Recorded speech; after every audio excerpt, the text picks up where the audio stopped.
घेणं, बंगला बांधणं, लग्न होणं, बायको करणं, पोरग होणं, हा काय पराक्रम नाही. काय काय लोक पोरग झाल्यावर अख्ख्या गावाला फोन करतात, हॅलो मला पोरग झाला बर का.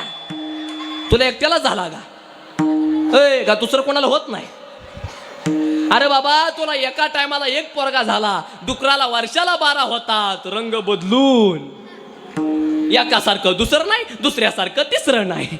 आणि संसार दुःखाचा आहे, पण तरी पण माणूस संसार सोडत नाही. का नाही सोडत? एका मिनिटात तुम्हाला सांगतो. ज्ञानोबारे म्हणतात ना, विषय विषयाचा पडी पाडू, गोड परमार्थ लागे कडू, आणि कडू विषय तो गोडू, जीवासी झाला. किंवा तुकोबराय म्हणतात, श्वानासी भोजन दिले पंचामृत, आणि तरी त्याचे चित्त हाडावरी. अहो संसार असा आहे, कुत्र्याला पंच पक्वानाचं जरी ताट दिलं आणि कुत्र्याला हाडाचा वास आला तरी सुद्धा कुत्र हाडाकडे पळणार. कोण पळणार? कुत्र. कोणीकडे पळणार? हाडाकडे पळणार. काय गरज आहे का हाडाकडे पळायची? शाकाहारी जेवण करावं, पण तरी पण हाडाचा वास आला तरी सुद्धा कुत्र कोणाकडे पळणार? म्हणजे मी कुत्र्याचं बोलतोय, दुसरा अर्थ काय लावू नका. संसार दुःखाचा आहे, पण तरी, आणि संसारामध्ये कोण सुखी आहे? कोण सुखी आहे सांगा? बोल नका. संसारामध्ये कोण सुखी आहे? मला वाटतं तुम्ही सुखी आहे. कोणी सुखी नाही संसारामध्ये. आता शेतकऱ्याचा हाल बघताय. कोण सुखी आहे संसारामध्ये? नोकरदार म्हणतो परवडत नाही, त्याची बायको म्हणते भागत नाही, शेतकरी म्हणतो पाणी नाही, व्यापारी म्हणतो गिराईक नाही, पोरं म्हणतात पाहुणे येत नाही,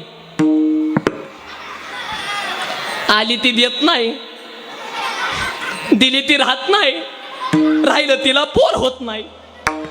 झालं पोरग नीट निघत नाही, निघले नीट ती 10वी पास होत नाही, झालं 10वी पास त्याला नोकरी लागत नाही, लागली नोकरी त्याला छोकरी मिळत नाही. लग्नाचं लय अवघड झाले आता. आजकाल मुली झालीत कमी, त्याच्यामुळे मुलींना आलंय डिमांड आणि मुलींच्या आणून आली मार्केट. त्यांना जेवढं मार्केट आहे तेवढं सोन्याला सुद्धा मार्केट नाही. पुरीच्या जाणार, पाहुण्यात जाणार, नाकाची नथ घालणार आणि त्या नथला असा झटका आणि म्हणणार आमची कुठे कोणाला पण दिसत नाही. हा पोरगा दिसायला सुंदर पाहिजे, त्याला जमीन काढून पाहिजे, त्याला पगार भरपूर पाहिजे, आणि त्याला आईबाप नसले पाहिजेत. आईबाप नसले पाहिजे म्हणताना का वरनं पडलं पोरग खाली. काय तर महिला मंडळांच्या मागण्या. झालं काय माहिती आहे का? आणि पोरांनो, तुम्हाला पण जरा वाक्य सांगतो, नीट ऐका. कष्ट करा, अभ्यास करा, देवाची भक्ती करा, आणि माळकरी म्हणा, तरच तुमची लग्न होतील. काय तुम्हाला महिला मंडळ तुम्हाला एक सांगे, नुसतं गाडी बंगला इस्टेट जमीन बघून नुसती पोरगी येऊ नका. अरे भर पोराच्या गळ्यामध्ये माळ असेल, पोरगा कर्तृत्ववान असेल, भले त्याला 3 एकर जमीन असेल, निर्व्यसनी असेल, अशा पोरला तुम्ही पोरगी द्या. आणि महिला मंडळ, अशा पोरला जर तुम्ही तुमची जर पोरगी दिली ना, तर तो पोरगा त्याच्या कर्तृत्वाच्या जीवावर 3 एकरची 30 एकर जमीन केल्याशिवाय राहणार नाही. क्वालिटीला किंमत आहे. आणि कीर्तनामध्ये पोरांना सांगणे, पोरांनो जरा अभ्यास करा, कष्ट करा, देवाची भक्ती करा, व्यसन अजिबात करू नका, तरच लग्न होतील. ढाब्यावर जातो, दारू पितो, आई बापाला उलट बोलतो, शिक्षकाला डोळं वाटारतो, शिक्षकाला म्हणतो बाहेर भेट, तुझा कार्यक्रमच करतो. अरे बाबा, त्याला 1.25 लाख रुपये पगार आला, तुला लिहायला तर येतात का 1.25 लाख रुपये?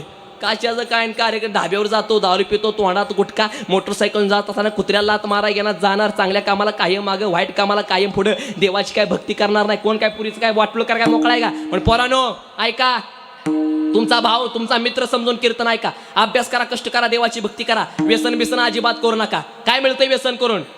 कसे होते मावळे? मावळ्यांचा जरा आदर्श घ्या. उसाची मुळी हाताने पिळायचे, हांडा रस गिळायचे, व्यसन करणं टाळायचे, आणि छत्रपतीला जाऊन मिळायचे. असे आपले मावळे होते.